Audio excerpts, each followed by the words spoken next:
Hey you! Welcome to Smart Cause Academy. My name is Yesenia Sotelo, and Smart Cause Academy is a series of short, useful training videos for nonprofit professionals just like you. In today's video, we're going to answer the question, how can I address different audiences on my nonprofit's website? And the answer is to focus on how you organize your website. Now, this is a huge topic. It's a huge topic that has come up over and over and over again for the last several years every time I give a training about nonprofit websites. Today's training is just a start, and I'm really excited to get going with this topic, but I also acknowledge that it's going to take several steps for us to really talk about everything that goes into addressing different audiences on your website. So consider today's training the beginning of a series. In this training, you're going to learn the one goal to keep in mind for all your audiences, no matter who they are. I'm going to show you real examples from real nonprofit websites for ideas on organizing your site's navigation and organizing your site's homepage. And I'm going to talk about the often forgotten page that's second in importance only to your homepage. My name is Yesenia Sotelo. I have been building websites since 1997. When I taught myself HTML while I was in college. I have been building nonprofit websites since 2001. When I got my first job out of college, I was hired to work on a nonprofit's website here in Chicago. A few years ago, I started Smart Cause Digital, and I work with nonprofits to build websites and grow existing websites. And I work in WordPress and Drupal, and sometimes even Convio. And I am the trainer over at Smart Nonprofit Websites. So Smart Nonprofit Websites was inspired by this binder system that I used to have in my office. So I really did have one color for every topic, all organized beautifully on a shelf with labels on the binders. I'm just that kind of person. And inside these binders were articles.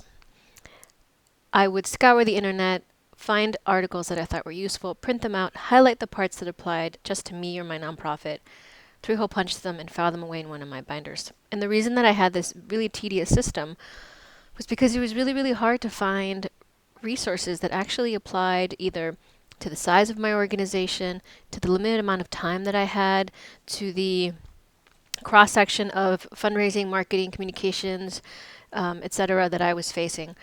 There wasn't very much information available that was actually tailored to what I needed. And that's why Smart Nonprofit Websites is so awesome, because this is where I create trainings just for nonprofit professionals. So they're kind of like Smart Cause Academy videos, but way better because they're interactive. They're much longer. Sometimes it's a whole series. They're really meant to take you where you need to go. Smart Nonprofit Websites help you improve your nonprofit's website. You can grab free or paid trainings on topics like online engagement, Google Analytics, and easy search engine optimization. You will always have the option to include a personalized one-on-one strategy session with your purchase so that you and I can work together and talk through your ideas and questions about your specific website. If this sounds interesting to you, you can head over to smartnonprofitwebsites.com and sign up there. There is going to be a free Google Analytics mini course, either coming up soon or already released, depending on what day you watch this training. So the first question I have for you is, are your audiences really that different? I talk to a lot of nonprofits, and we love our missions, and we get really into our missions, and we start to attach so much to our missions that we start to see differences that not everybody else sees. So my first question to you that I want to make sure you're asking yourself is, are these audiences that you're considering really that different? How do you know? How do you know that they're different? Do you have data that is telling you this? If you don't have data that's telling you this, don't worry. I'm going to devote a whole nother training to talking about audiences and analytics. So if you don't yet have this data in hand, pretty please be sure to go to smartcausedigital.com/academy and sign up for the email list, because I want you to be the first to know when that training is available. So the one goal that I want to make sure you keep in mind for all your audiences, no matter who they are, everyone needs an introduction. Everyone needs to meet you. So regardless of how you organize a site, regardless of which of the examples that I'm going to show you later on you like and which ones you choose to implement, regardless of that, you must first and foremost feature your mission and information about your work. It has to be streamlined and easy to understand. So when you're posting this mission, when you're posting information about what you do or who you help, keep it streamlined and easy to understand. This is the information that every single new visitor needs. I also want to make sure that make sure that each audience knows about the other audiences. So for example, one of the very first times this topic came up for me was when I was doing a training, and one of the questions was, well, we work with volunteers and organizations that need volunteers. Should we split up our site into two different sites, one for volunteers and one for organizations? And my answer to them was absolutely not, because volunteers and organizations that need volunteers need to know about each other. They need to know that you are out there actively recruiting volunteers and that you are out there also actively recruiting organizations. So regardless of how you organize your site, keep in mind that you don't want to divide it so much that the audiences are totally separate. That doesn't make any sense to me. Think about ways that you can organize your site and still let audiences get an overview of who else you work with or of everybody you work with. So there's got to be a way to give people an overview. And I'm going to show you some screenshots in a minute so you can get some ideas in your head. Just want to make sure you remember, everyone needs an introduction, regardless of how many different audiences you have. They all have to get an introduction, and it should be a cohesive introduction because each audience should also understand about all the other audiences that you work with. So I'm going to start with ideas for navigation. I'm going to show you screenshots for ideas for navigation and then screenshots for ideas about home pages. This screenshot comes from Aisles Inc. They are located at aisles.org. They are a client of mine. I don't take credit for this navigation though, because they came to me with this navigation in mind. And I must be honest, at first when they came to me with this, I was like, this is weird. But the more I got to know them and their people and their audiences, it is beautiful and it makes perfect sense. I think of this as an implied segmenting of audiences. So what they do here is they have a really simple navigation. It says about, which is of course important, and then it says I want to, and then learn about. I want to has options that are very intentionally targeting the people that might use these services. I want to save my home from foreclosure. I want to train for a job. I want to garden. I want to earn my GED. So this is the part of the site that introduces you to how to get these services. Learn about, if you were to hover over that, would have a lot more phrases that targeted foundations, elected officials, members of the media, academics, people that might want to do a little more research into each of Aisles' initiatives. So it's an implied way of organizing your navigation where you're targeting people by saying something active, like they're doing here, I want to buy a home, versus learn about home ownership, right? Dividing up the menu according to who might be interested. This example comes from another client of mine, RML Specialty Hospital. Their website is rmlspecialtyhospital.org. This one I call the explicit navigation, where you are explicitly dividing up the navigation according to who is served. So we've got patients and families, discharge planners, and community. And community would be members of the community. You and I probably don't know what a discharge planner is. It's not a term that we hear that often, but as I was working with RML, it became obvious that that is a term that they use in their field, and the people who need to be reached via that section of the website know exactly that term, and those people would look at this menu and say, aha, I'm a discharge planner, that is where I belong. So of course you can organize your navigation explicitly as well, especially if it's very niche like this. Sometimes an explicit navigation option is the best way to go. Sometimes you have to target people more broadly, right? They wouldn't know that they were a home ownership category. They would just know they want to buy a home. Here, this particular section, this particular split of audiences knows exactly who they are. They know that they are discharge planners or that they are patients or families of a patient. This screenshot is from Girl Scouts of America. They're at girlscouts.org. This is also an example of what I call an explicit navigation choice. You'll see in the navigation they have who we are, our program, research, news, and then we get to 4 adults and 4 girls. So very clearly saying If you're an adult, you belong in the for adult. There will be resources for you in the for adults section, and if you are a girl, there will be information for you in the for girls section. And this one I think is super clever. This is from the ACLU of Southern California. Their URL is aclusocal.org.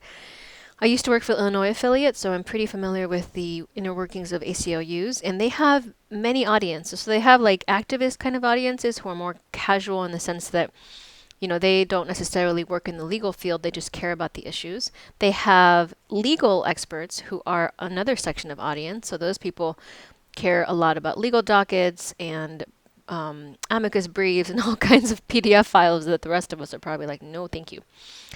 And they have members of the media, funders, elected officials, all kinds of other audiences. So ACLU of Southern California, when they were organizing their navigation, didn't explicitly say lawyers or activists or elected officials, but they are using keywords that those audiences would react to. So for example, if I'm a lawyer, I'm going to react to the part of the navigation that says in the courts.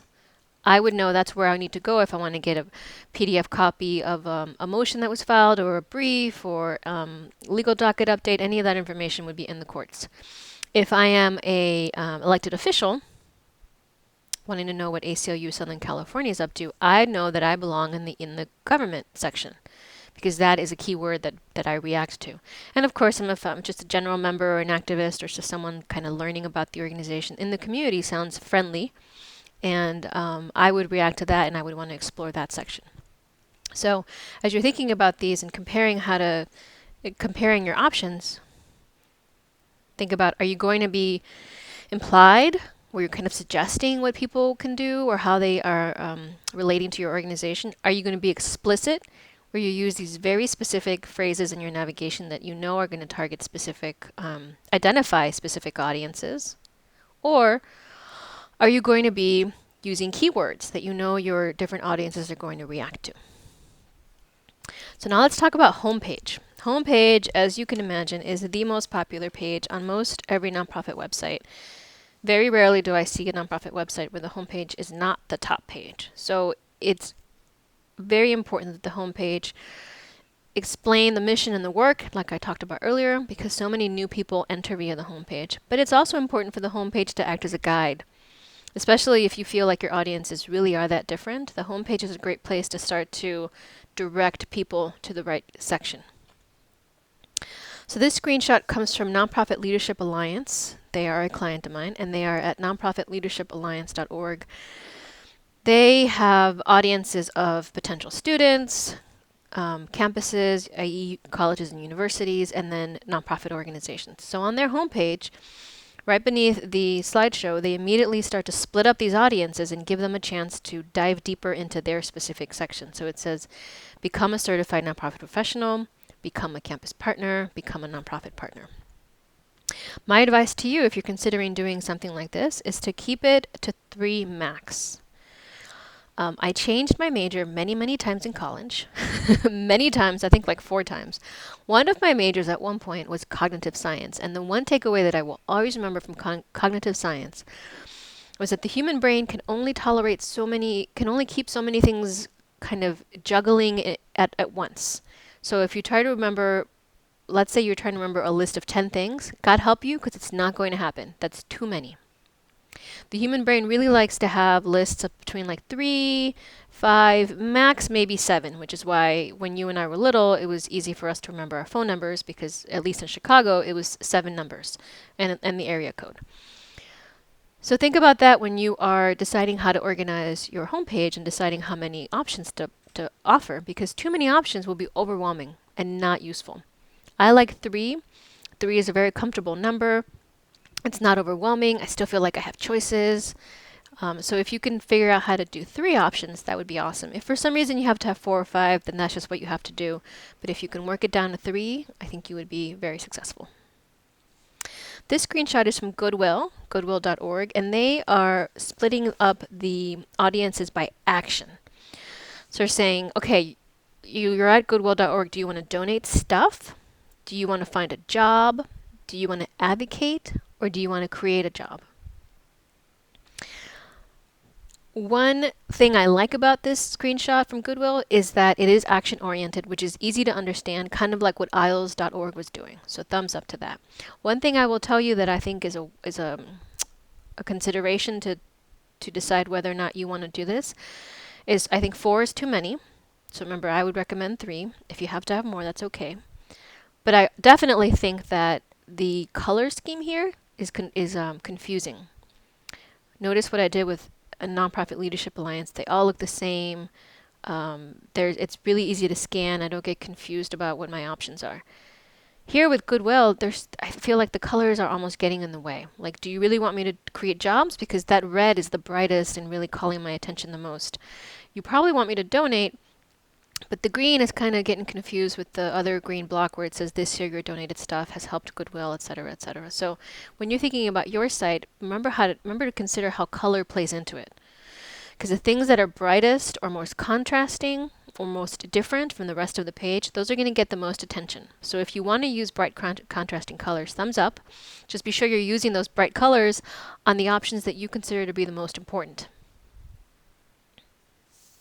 And then finally, this screenshot comes from Women on Call. They're at womenoncall.org. And this site I had not seen until recently, but when I was thinking of options and screenshots to show you, I immediately thought of Women on Call because I used to work for a PR firm that had Women on Call as one of our clients. And I remember how many conversations we had with them about their previous website, about this dichotomy that they felt they had between wanting to recruit women who could be volunteers and wanting to recruit nonprofit organizations who needed these professional women volunteers, and how they felt like they were struggling to communicate to these two different audiences. So I thought to myself, let me go see what Women on Call is doing now with their website. It's been years. And I was so pleased to see what they're doing because they're doing a great job here. So just like what I mentioned earlier in our training, it's important that everyone gets an introduction. Women on Call is doing exactly that. So right below the logo is this slideshow that gives me information about the mission, how Women on Call works, who all is involved with Women on Call, what the benefits might be for me to join. Great introduction. And then right below that, then I'm getting split up. Then my audiences are being identified. Nonprofit and volunteer.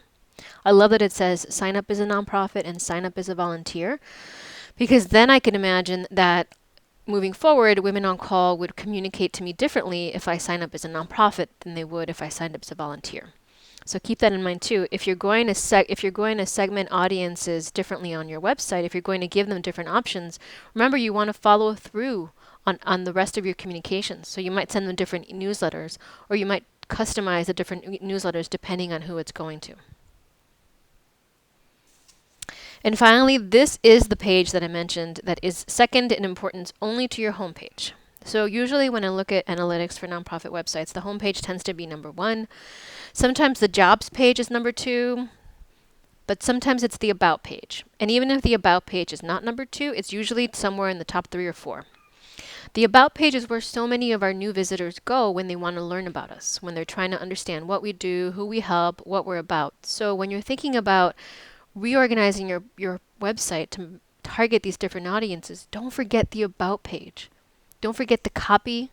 Don't forget the way you present the organization. Remember to think about those different audiences even on the about page. I hope these ideas were helpful to you as you're thinking about how to organize your website. Remember, I said this training is just a start, so I've got some more resources for you. I mentioned that I am launching a free Google Analytics mini course, and it's either available now or about to be available, depending on what day you're watching. There's also a great article that I published recently called 10 Stats You Should Know About Nonprofit Websites in 2015. If you go to smartcostdigital.com/academy, you will be able to sign up for my email list so that you can get access to the free Google Analytics mini course, and you will be able to check out 10 stats you should know about nonprofit websites in 2015. If you ever need help with your nonprofit's website, either improving the site you have or building a whole new one, I would love to hear from you. You can reach me at info@smartcostdigital.com. Thank you.